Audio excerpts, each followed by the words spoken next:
مړه نو زما ته وویل یاره دا نیوز غا کور د خبره نه مني نو څه چېته لوړې دا وګړه موږ بس نه سي هغه یاره تر غوسه یې وکړه نه ورته ورسته شای نه ورسته کېدو ورخوا دا نیوز غا کور خبرې کوي دل ټوکو مول مې ویر کا دیکھا مړه مطلب معلوم بیرو وسه کټ کټ کړه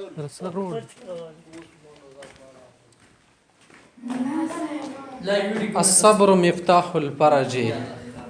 صبر د کشادګۍ ولا کنجي د سمنه فرج کشادګي تل شي مشکل کې راګیر وي هغه نه بعد خدای د تخلاصي درګي ته چې نشي کشادګي پیسې مې سي سره تکلیف دي دارڅه صبر برداشت تل شي صبر چې تل شي ها برداشت ها کله برداشت سړی کې روشي بیا الله طرف نور باندې مهرباني شي کنه هر قسمه مشکلات ته خدای پاک حل کوي قال الله تعالی واصبر على ما اصابك لقمان علیه السلام خپل بچی ته دا خبره هم کړی و چې بچی کم شه د لور سیږي کنه پاغه باندې شک او صبر کوه سکرین مې تیز کا وقال صلى الله عليه وسلم المسلم الذي يخالط الناس ويصبر على اذاهم افضل من المؤمن الذي لا يخالط الناس ولا يصبر على اذاهم رواه الترمذي وصححه الالباني دې څه ګوره یو مسلمان د خلکو سره جوړ ساتي تعلقات ساتي سره د تعلقاتو دا خبره ضروری ده چې چانه به تازه رسیږي تکلیف به رسیږي زبان درزي وي ځنه خلکو کې خبرې اترې بورې که نو اوس دلته ناست به یې که نه خبرې به در پوره کړي چې تاسو د څه خمارې نه یې ځای نه شي نیولی که ته دلته نه وې راغلی ته به دا خبرې دي کولې هېڅ به دې نه اورېدلې به ځان سره به دې وخت تېرولو خو تو سره جنګ نه کوې بس صبر کوې چې پرې دا دې دنیا کې د ډېرو خلکو خولې نه اګبینه نه څه کېږي که څه کېږي تې نه تریخا نیل وه تې نه څه کېږي نیل وه مړونګۍ ولا تریخې اوبه تې نه غورځي دی چې دا افضل د دې هغې مسلمان نه چا سره تعلق نه ساتي او تکلیف باندې صبر نه کوي دا خبره ده چې ګورئ کله تعلقات ساتي که نه تعلقاتو په نتیجې کې به تا کې څه پیدا کېږي طاقت در کې پیدا کېږي طاقت صبر بیا در کې پیدا کېږي طاقت صحیح شو ان ذلك من عزم الامور د څومره خبرې چې وشي دا د څه دي همت ولا خبرې دي ای ان الصبر على ذا الناس لمن عزم الامور فیا من ابتلاک الله اصبر واحتسب لك الجنه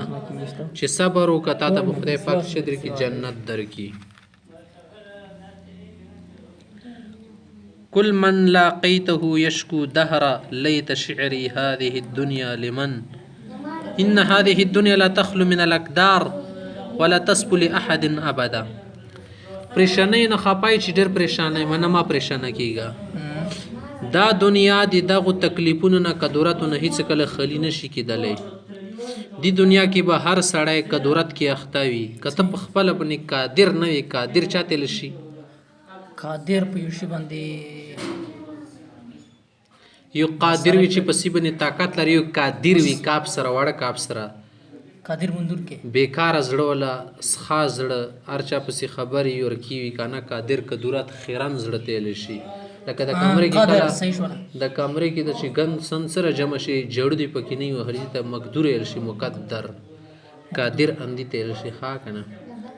کله کله خلک چې ته قادر نه یې کنه سیده کنه کله کله خلک یې کنه د شه د ټکی استعمالي دی باندې فکر ساتي ټیک شو قادر ولا تسبل احد نه بد د دنیا چاته په صفانه مليږي ښا کنه دی کې به ډیر ازغي مخې تار سوي قادر ال شي ګندګي د قادر ال شي کوم ذکر دا اخو غاټ کاپ سره دا کنه قادر چې په شی باندې قدرت لري ما هي الا دار امتحان و ابتلاء ان دا دنیا خدا امتحان او دا ازمایش ځای دی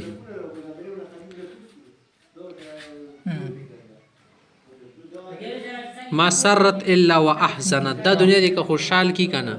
خپکې دی وسره ضرور وما اضحكت الا وابكت کو دی خندې جړې دی مسره وما سيت الا وضيقت قدر منی کله کله کو شدګیرا شنه به پکې تنګي هم رزي سړې بنه ټیک شو قال الله تبارك وتعالى الله ربي کریم فرمای لقد خلقنا الانسان في كبد چې مونږ انسان پیدا کړ دی په مشقت کې سمانه ژوند کې به مشقتونه ته ورتوب را سينونه سکنه تر کټه کېدو پورې چې کټه شي بیا به د نور مصیبتونه وي همداسې مکمل راحت پکې نشته فهي لا تستقر على حال دنیا په یو حالت باندې وي نه که نه وقال جل قال جل جل جل وقال جل في علاه جل غته نه دا جل لوی تل شي کنه وقال جل جلاله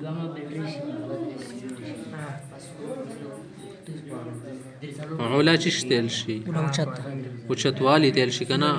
عالیه جمع ده جل غته نه دا صوتي دا جلالت سي جلالی زمانه یاد او عل او چت جلالت نه ده کنه جلال تل شي جل جلاله جلال ولا ده کنه عل او چت اوچتوالی کې ها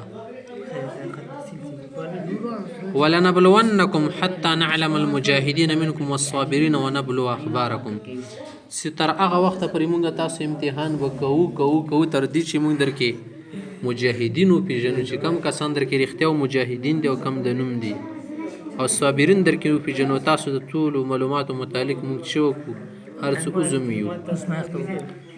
اذ الابتلاء سنة الهی من الله عز وجل وسنة جاریه د ولایت د پاره ټولو نه اوله مرحله ده چې کم سړی خدای پاک لوی انسان جوړی هغه باندې امتحانات ډېر رسي دنیا کې مختلفو مشقتونو کې به غورځي مراحلو کې به وي سنة الهیه طریقة الهیه الوهیت تشتیلش الوهیت الله ولا کېدل که نه الوهیت دی الله ولا الوهیت دیل شي یو شوندي بزاغه الهیت اله نه راوتلی که نه اله الهیه الوهیه مو دغه کې الوه وتیل چې سړی پکې حیرانېږي که نه دی الله ولا حقیقت نشي معلومولی صحیح ده ټیک شوه وسنة جاریه ولنا فی رسلنا الکرام اسوة حسنه پیغمبرانو ته ګوره کم پیغمبر په دې دنیا کې ده عامو انسانانو شاندې وخت تېر کړی دی پیغمبرانو ټولو نه زیات تکلیف میلاو شوی دی دې معنی ده چې ټولو نه نازنین خلک تکلیف اوچتوي نه بل کس د کم ځای کریلا کېدلی شي او تېره به چې هغه وایي چې ماته تکلیف نه وي فلقد ابتلي جميع الانبیاء وابتلي خیر البشریه اعظم بلاء پیغمبر سن خو بیا ټولو نه لوی مصیبتونو کې و امتحاناتو کې و فما كان منهم عليهم صلوات ربي وسلامه الا ان صبروا واحتسبوا اجرهم عند الله چې خدای دې رحمت وي په هغو باندې سلام وي خو چې څه قسم حالت ولا پېښ شوی و که نه صبر احتساب یې کړی و احتساب معنی د امید ثواب لرل د ثواب امید لرل ټیک شو احتساب کنه فمهما كانت مصیبتنا کبیره وبلاؤنا عظیم که کله زمونږ مصیبت لوی شي یا زمونږ امتحان لوی شي فإن لشد بلا الانبیاء ثم الذين يلونهم ثم الذين يلونهم چې ټولو نه سخت مصیبت ولا خلک څوک تېر شوي دي په مصیبت او مشقت کې انبیا کرام علیه السلام بیا پسې صدیقین و غیر اولیاء و علما ففي الحديث قال رسول الله صلى الله عليه وسلم إن عظم البلاء مع عظم الجزاء چې څومره دی شی امتحان لوی دا خو ظاهره د الغرم بالغنم صحیح ده چې ګټې لوی غواړي که نه نو بیا به څه کېږي بیا پکې دا خبره شته که نه چې لوی ګټې غواړي بیا پکې تکلیفونه ډېر وي که نه صحیح ده چې و خان ساتي دروازې به وله لوی ساتي چې ته زه لوی کار کول غواړم لوی کار کې خو به تا لره مخالفین ډېر پیدا کېږي بدلای به لوی وإن الله اذا حب قوما ابتلاهم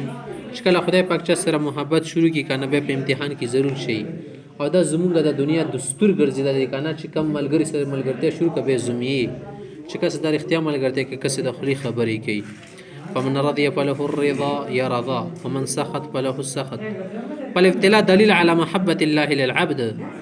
د امتحاناتو کې د سړي غورځېدل د دې خبرې دلیل دی چې دې سره د خدای مینه محبت وي دې معنی دا نشي چې دا د خدای پاک منحوس دی لکه دلته کې خلک څه یي چې دا د خدای رټلي خلک دي که نه ځکه ورباندې خدای مهرباني نشته ففي الحديث الصحيح کفري الفاظ دي سره نعوذ بالله زه خدای روي سو صحیح حدیث کې دی قال النبي صلى الله عليه وسلم من يريد الله به خيرا يصب منه کوم سړی د خیر دی وکي کنه د تکلیفونه رسیږي فاقول يا من ابتلاك الله بجسدك يا من ابتلاك الله بمالك وولدك يا من ابتلاك باحبابك ما ابتلك الا لانه يحبك ويريد ان يرفع قدرك في علیین. که خدای پاک په چی شي که هم مبتلا کړي کنه په دې مخه پاکي خدای پاک دې درجه او چتول غواړي. و یرید ان یطهرک په دنیا غواړي چې الته لاړ شي صفا سوتره خدای پاک لور شي دې د پاره د صفکای او چې څومره د کپڑا په د ډبلې باندې پخه سو هدر باړي سره دربوړي سره مغور تن خیره خواز یا بار علاقې کې خلک وایي کنه بخانو سره تبخیزی کڅ شي کپڑا غشي کپڑے دوسی. فقد قال رسولنا صلی الله علیه وسلم ما من مسلم یشاک شوکا پما فوقها کم مسلمان ته چې ازغه تکلیف کی ورسیږي یعنی ازغه پکې دنه شو د ازغه وړک شي وي یشاک من دنه کېدل الا كتب له بها درجه ومحيت عنه خطيئه ګناه مبکیږي سره درجه مشتيږي شو بچتي زغی تل شي. فمن يريد ان يرزق الجنه فان الجنه لا تنال الا بالمكاره. کم سره غواړي جنت ته ملا شي دا پاسانه نه کیږي جنت نه ارد ګرد تکلیفونه ته دغه تکلیفونه چې کله ناوځي ویړه پار کې ال بیا میوه ته نه رسیدلې شي ځکه نه سخت ګنډي تار ته شوی دا به خوګره خوګ کی الته به ششه سدا کېږي به د علاج وشي. الجنت وجبت لکه حدیث کې رغلی حبت الجنت بالمکاره جنت ارد ګرد پټ شي دی په تکلیفونو کې وحبت النار بالشهوات او جهنم نه ارد ګرد خوندور شین ته دی خوندور شین څنګه کې بس نه د کینش کوي بس مغناطیس خبره ده. فاسمعي قصه امراه من اهل الجنه ما سره کیسه تغوکشه عن عطاء بن ابي رباح رحمه الله قال ابن عباس رضي الله عنهما الا اريك امراه من اهل الجنه چې پر کې ابن عباس وتی چې تاسو د جنتی خزه توخیم غواړي چې توخیمه قلت بلا بالکل رلو خیا. قال هذه المرأة السوداء تورا خزه تورنګي خزه سیاه پام اتت النبي صلى الله عليه وسلم دیو پیر کې پیغمبر اسلام تراله او وی فقالت اني اسرع اني اتكشف فدع الله لي چې رسول الله ما بني کله کله مرګی راشي ناغه دی وجنه سړی پریزي بیا خو می عورت کولېږي ما د پر دعا غواړه. قال پیغمبر اسلام تی چین شت صبرت ولکل الجنه کا غواړي صبر وک جنت به تملا شین شت دعوت الله يعافيك کبه دا غواړي دعا بدلو کوم ټیک ټاک بشي بس مرزي د کم شي غاړي. فقالت غي چې اصبر صبر بکوم خدا خبر لدا شدا دورله ضرور وکړه چې زکه چیر به هوشي کې غرض میا مرګي کې چې به پرده کې غمانه. فقالت ان تکشف فدع الله لي ان لا تکشف فدعا لها پیغمبر سم دا ولا چې خدای پاک دې نه ساته خو نور د بیماری وي ته صبر کو دي سره وتا ته ډیر څه مليږي. فتأمل هذه المرأة كيف آثرت الجنة على شفاء دي خزت لغو ګورا شفاء په ځای ځان ته جنت غوړه کړو من ذلك المرض لما تعلم ان الجنة اعظم المطالب واجل الغايات زکه چې پیدا چې لوی مطلب خو دنیا کې د موږ د پرمدا جنت چوغټي لوی غایت امدا دي الغایت الاخرى الاخره ولعلمها ان الدنيا حقيره لا تساوي عند الله جناح بعوض. هغه ته پته چې دا دنیا خو د میاسي د وزر برابر نه دي پر اوس شپږوانی غاړي خو شپته کاله به زیات نه زیات کور اکتوب نه بالا کې اختوي اول ته د زرګاو او کربهاو کلونه دي. ومهما عاشت فيها فامدها قصير وهي الى انقضاء وزوال. کبه د دنیا ډیر پکې سړی اوسي یا خزه پکې اوسي کنه نه بیا کمه د دنیا ولا مودا کنه قصویر د سیده او د خو دنیا په انقضاء او زوال د کنه تیری کې ختمیدون کی ده. فيا من ابتلي في هذه الدنيا اعلم رحمك الله انه كلما زاد الايمان زاد الابتلاء. چې څومره در کې ایمان زیاتېږي مغموره به د تکلیفونه زیات وي مغموره په بالا مصیبت کې زیات څومره چې بې غیرت او بې ایمان یې کنه خدای به د غټ غټ شان دي ستې چې جهنم سکوراټي درونه خېمړې شي. وكلما كان الابتلاء هينا کبه در باندې مصیبتونه کمی خوشاله وشي په دې ما خوشاله کې چې زله کنه کې انسان یې مړ خیمه نه لګ در سربوي چې د متروک در پرې خخ شي. كان الايمان على قدره غمر بإيمان كمزوري. فاصبر واحتسب فلك من الله البشرى في قوله تعالى ولنبلونكم بشيء من الخوف والجوع ونقص من الأموال والأنفس والثمرات وبشر الصابرين الذين اذا اصابتهم مصيبه قالوا انا لله وانا اليه راجعون اولئك عليهم صلوات من ربهم ورحمه واولئك هم المهتدون. نیک خلق دي کنه هغه په هر چی کې مبتلا کېږي د نفس نه ونیسه تر مال پیسو ځانه پورې نه داسې خلق باندې د خدای رحمتونه صلوات رحمتونه تیل شي. وقوله بل ځکه الله فرمای انما يوفى الصابرون اجرهم بغیر حساب.